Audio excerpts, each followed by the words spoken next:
Good morning बच्चों. In our previous video we came to know the need of separation.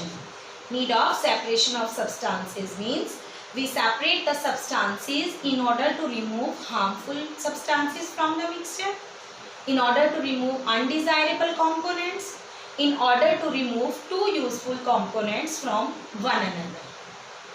Just look at me what I am doing.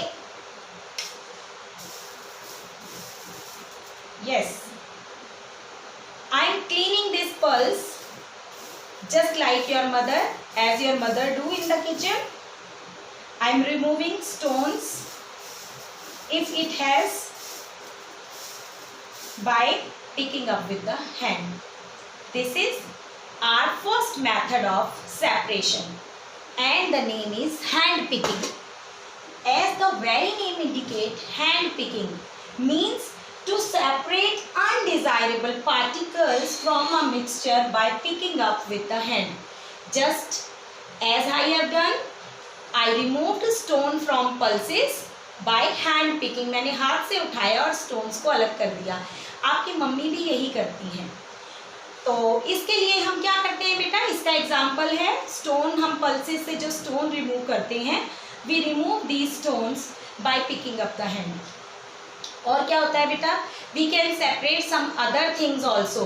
Suppose we have mixed some pencils with some erasers and sharpeners and we have to separate them. Then what we do, we separate them by picking up with the hand in different bundles.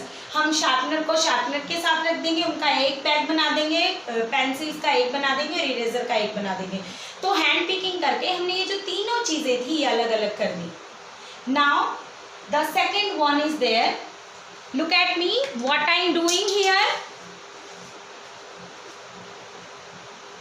Yes, what I am doing, I am sieving the wheat flour as your mother also do, both times, in the morning as well as in the evening when she cook food for you. This is the process to remove husk particle from the wheat flour and to get fine flour. बारीक आटा मिलता है और बेटा husk particle इस process से अलग हो जाते हैं using a sieve. This type of separation, whenever the component of mixture have two particles of different size. different size के two particles है बेटा. देखिए, flour is fine particle and husk is somewhat larger in size. So that what happens when I do sieving, what happens? Fine flour come down and husk remain in the sieve. This method is known as sieving. It is the second method of separation. What do we do? It is used to separate component of a mixture of different size. For example, husk from wheat flour. Understand?